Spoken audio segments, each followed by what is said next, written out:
Morning Jeevitha. Very good morning Preethi. Jeevitha, so நம்ம கடந்த எபிசோட்ஸ்லாம் பாத்தீங்கன்னா வந்து ரேண்டமான ஃபேக்ட்ஸ் பேசுறோம். ஒரு பர்టిక్యులர் டாபிக்னு பேசாம வந்து ரேண்டமா நிறைய விஷயங்களை பேசுறோம் இல்லையா? சோ அது மாதிரி தான் நம்ம இன்னைக்கும் பண்ண போறோம். பட் அது எல்லாத்துக்கும் முன்னாடி நம்ம என்ன பண்ணணும்? வியூவர்ஸை வெல்கம் பண்ணணும். பண்ணிடலாமா? எஸ். நேயர்கள் அனைவருக்கும் புத்தம் புது காலை வணக்கம்.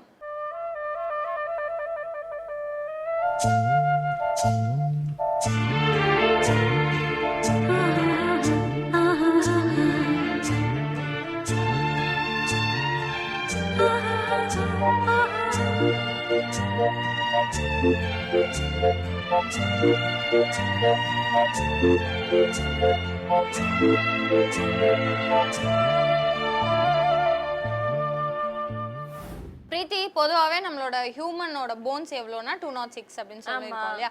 மசில்ஸ் பத்தி ஏதாவது ஐடியா இருக்கா? இப்படி திருதுப்புன்னு கேட்டீங்கன்னா நான் என்ன பண்றது? சரி, ஓகே. அதாவது உடம்புல வந்து ஒவ்வொரு பார்ட்க்கும் ஒவ்வொரு விதமான மசில்ஸ் இருக்கும் இல்லையா? பூனை இருக்கு பத்தியா, அதாவது கேட்டோட காதுக்கு மட்டும் பார்த்தேன்னா 32 மசில்ஸ் இருக்கான். ஓகே, சோ ரெண்டு காதுக்கும் சேர்த்தா இல்ல ஒரு காது? ஒரு காதுக்கு மட்டுமே 32 மசில்ஸ் இருக்கான். ஆனா நம்ம பூனையோட காது பார்க்கும்போது ரொம்ப சாஃப்டா ரொம்ப குட்டியாவும் இருக்கும். ஆனா அந்த குட்டி காது அவ்வளவு மெலிசான காதுல பார்த்தேன்னா 32 மசில்ஸ் இருக்கான். ஓகே, அப்ப ஹியூமன் காதுல எவ்வளவு இருக்கு தெரியல. மேபி அதை விட அதிகமா இருக்கலாம், இல்ல கம்மியாவும் இருக்கலாம், தெரியலையே. நமக்கு வந்த ஃபேக்ட் எடுக்கிறது நம்ம பேசுவோம் அப்படின்றது ரொம்ப தெளிவா சொன்னீங்க. ஆல்ரெடி இதை தொடர்ந்து நம்ம ஃபர்ஸ்ட் என்ன பார்க்க போறோம் அப்படின்னு பாத்தீங்கன்னா நம்ம ஷோட ஃபர்ஸ்ட் செக்மெண்ட் பாத்துடலாமா? பாத்துடலாம். இது சூரியோதயம்.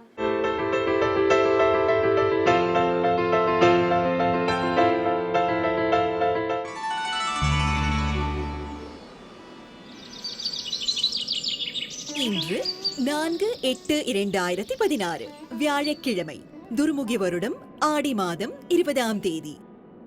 இன்று சூரியோதயம் 6:02. ராகு காலம் பகல் 1:30 மணி முதல் 3 மணி வரை. யமகண்டம் காலை 6 மணி முதல் 7:30 மணி வரை. குளிகன் காலை 9 மணி முதல் 10:30 மணி வரை. திதி துவிதியை. நட்சத்திரம் மகம். சுப ஓரைகள் காலை 9 மணி முதல் 12 மணி வரை, பகல் 1 மணி முதல் 2 மணி வரை, மாலை 4 மணி முதல் 6 மணி வரை. யோகம் அமிர்த சித்த யோகங்கள். சந்திராஷ்டமம் மகர ராசிக்கு.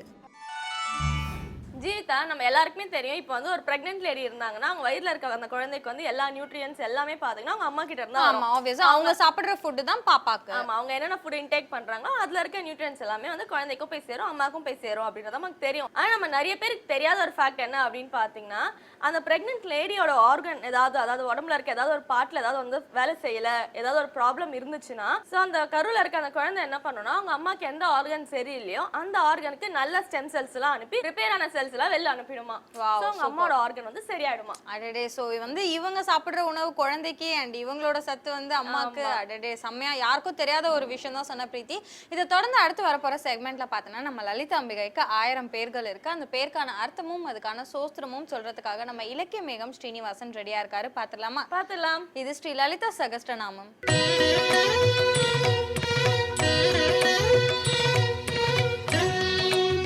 ஸ்ரீ வித்யோபாசனாசக்தம் ஸ்ரீ வித்யாபீடபூஷணம் ஸ்ரீ வித்யாபினவம் வந்தே ஸ்ரீ கிருஷ்ணானந்த சர்க்குரு.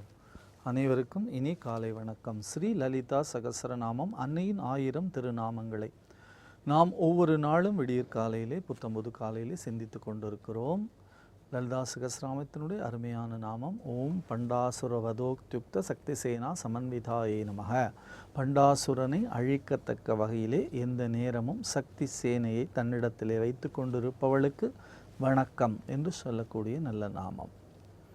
பண்டாசுரன் என்பவன் ஒரு மிகப்பெரிய அரக்கன், ஒரு அசுரன். அவன் எவ்வாறு தோன்றினான் என்று பார்க்கிறோம். பண்டாசுரன் எவ்வாறு தோன்றி இருக்கிறான் என்று கேட்டால், சிவபெருமான் தன்னுடைய நெற்றிக்கண்ணிலே இருந்து அக்னியை வெளிப்படுத்தி மன்மதனை எரித்தார், சாம்பலாக்கினார்.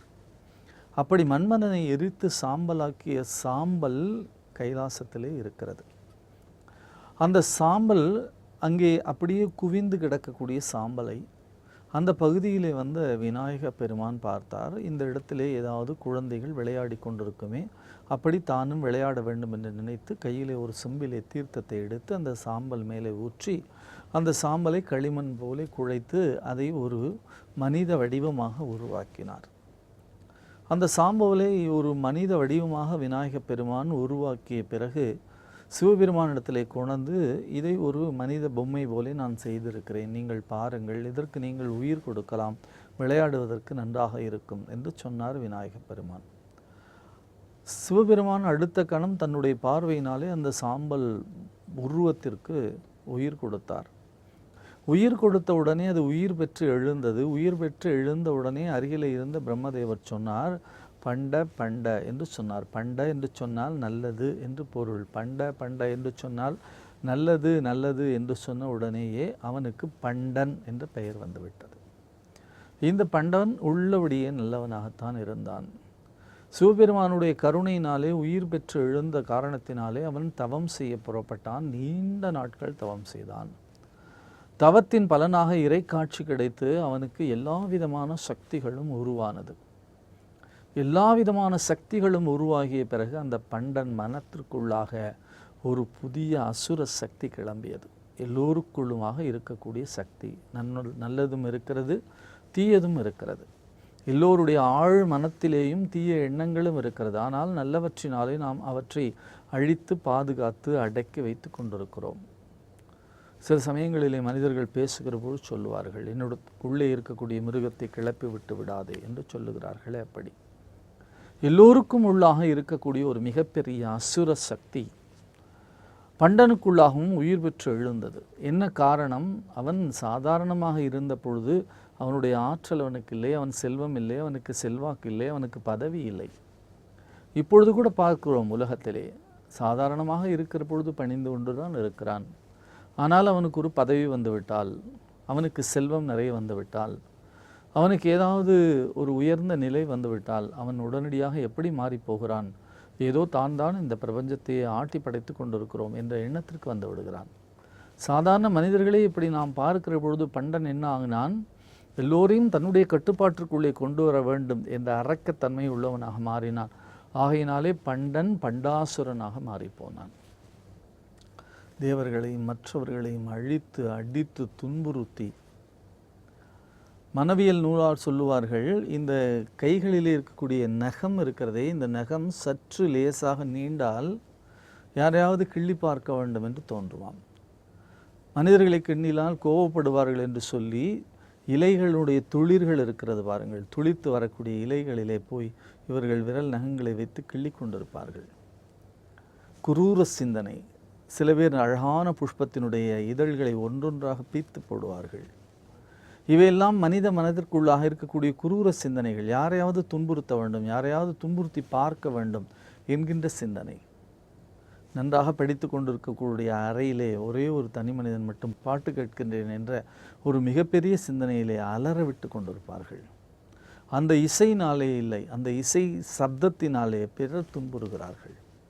அப்படி சின்ன சின்ன விஷயத்திலே கூட அடுத்தவர்களை காயப்படுத்தக்கூடிய ஒரு மனநிலை, அது உச்சத்திலே வருகிற பொழுது அரக்கனாக மாறிப்போகிறார்கள். அப்படித்தான் சாம்பலிலே இருந்து பொம்மையாக மாற்ற பெற்று விநாயக பெருமானாலே சிவபெருமானிலே உயிர் கொடுக்க பெற்ற அந்த பண்டாசுரன் இருக்கிறானே, அந்த பண்டாசுரனை அழிக்க வேண்டும் என்ற கட்டாயத்திற்கு கொண்டு வந்து விட்டுவிட்டான். அரக்கர்களை அழித்து ஒழித்து விட வேண்டும். என்றைக்கு மனதிற்குள்ளாக தீய எண்ணங்கள் தோன்றுகிறதோ அதை அடியோடு தீர்த்து எடுத்து விட வேண்டும். அப்படித்தான் எடுத்தால்தான் நாம் நல்ல எண்ணங்களை வாழ வைக்க முடியும். தீய எண்ணமும் இருக்கிறது, நல்ல எண்ணமும் இருக்கிறது. தீய எண்ணத்தின் வழியாக மனிதன் செல்ல மாட்டாமல் அவனை தடுக்க வேண்டும். அப்படி தடுப்பதற்கு இறை நம்பிக்கை, முயற்சி, பக்தி இவை அவசியமாக மாறுகிறது. அப்படி பண்டாசுரன் இருக்கிறானே, அவன் அழிக்கப்பட வேண்டியவன் என்ற காரணத்தினாலே பண்டாசுரனுடைய மிகப்பெரிய சிந்தனை, மிகப்பெரிய கோபம், மிகப்பெரிய அகங்காரம், மிகப்பெரிய ஆங்காரம் இவற்றையெல்லாம் ஒன்று திரட்டி பார்த்தால் என்ன தெரிகிறது, என்ன கிடைக்கிறது என்று பார்த்தால் அவன் அழிக்கப்பட வேண்டியவன். ஆகையினாலே பராசக்தி என்ன செய்தாளாம்? பண்டாசுரனை சம்ஹாரம் பண்ண வேண்டும் என்று புறப்படுகிறாள். அப்படி பண்டாசுரனை சம்ஹாரம் பண்ண வேண்டும் என்று சொன்ன அடுத்த கணமே அவளுடைய சக்தி சேனை தன்னுடைய போருக்கு தயாராக விடுகிறது. அவனை அழிப்பதற்காக எப்பொழுதும் சக்தி சேனையை வைத்து கொண்டிருப்பவள் என்று நாம் பராசக்தியினுடைய திருநாமத்தை பார்க்கிறோம். அவளுடைய லீலா வினோதங்கள், அவளுடைய மிகப்பெரிய செயல்கள், அவளுடைய வெற்றிக்கான காரணங்கள், இவையெல்லாம் அவள் எதை வெற்றி பெறுகிறாள்? இந்த உலகத்திலே அதர்மத்தை வெற்றி பெறுகிறாள். யதா யதாஹி தர்மஸ்ய கிளானிர் பவதி பாரத அவ்யுப்தானம் தர்மஸ்ய ததாத்மானம் ஸ்ருஜாம்யகம் பரித்ராணாய சாதூனாம் விநாசாய ச துஷ்கிருதாம் தர்ம சம்ஸ்தாபனார்த்தாய சம்பவாமி யுகே யுகே என்று சொல்லுகிறாரே பகவத்கீதையிலே கிருஷ்ண பரமாத்மா. இன்றைக்கு இந்த உலகத்திலே அதர்மம் ஓங்கி தர்மம் குன்றி போகிறதோ அன்றைக்கு நான் தர்மத்தை காப்பதற்காக தோன்றுவேன் என்று சொன்னபடி இங்கே பண்டாசுரனை வதைப்பதற்காக பராசக்தி நேராக எழுந்து வருகிறாள். அப்படி நேராக எழுந்து வரக்கூடிய பராசக்தி இதனுடைய உட்பொருளாக என்ன சொல்கிறார்கள்? நம்முடைய மனநிலை, நம்மை அறிவதற்கு தடையாக இருக்கக்கூடிய மனநிலை, நம்மிடத்தில் இருக்கக்கூடிய கோபம், நம்மிடத்தில் இருக்கக்கூடிய தன்முனைப்பு, நம்மிடத்தில் இருக்கக்கூடிய ஆங்காரம், அகங்காரம், இவற்றையெல்லாம் என்றைக்கு நாம் அழித்து ஒழிக்கின்றோமோ அன்றைக்கு நாம் இறைக்காட்சியை பெற முடியும். அப்படி இறைக்காட்சியை பெறுவதற்கான ஒரு மிகப்பெரிய வாய்ப்பாக எது இருக்கிறது? இறைவியே நேரடியாக எழுந்து வந்து பராசக்தியை சக்தி சேனைகளாலே சம்ஹாரம் செய்கிறாள். சக்தி சேனைகளாலே சம்ஹாரம் செய்யக்கூடிய அந்த சூழல், அந்த நேரம், அந்த இடம், அதற்காக தயாராக உள்ள இடத்தைத்தான் இந்த பண்டாசுரனை மட்டுமல்லாமல் ஒவ்வொருவர் மனதிற்குள்ளாக இருக்கக்கூடிய தீய சக்திகளை அழித்து நல்ல எண்ணங்களை நாம் மேம்படச் செய்தால், நல்ல எண்ணங்கள் எப்படி இருக்கிறதாம்? எந்நாளும் தயாராக இருக்கக்கூடிய சக்தி சேனைகள் போல இருக்கிறதாம். அந்த நல்ல எண்ணம், நல்ல மனம், நேர்மறை சிந்தனைகள் இவையெல்லாம் ஒன்று திரட்டினால் மனிதன் என்ன ஆகிறான்? சக்தி உடையவராக ஆகிறான். என்னால் செய்ய முடியும், என்னால் மட்டும்தான் செய்ய முடியும் என்பது அகங்காரம், என்னால் செய்ய முடியும் என்பது நம்பிக்கை, தன்னம்பிக்கை.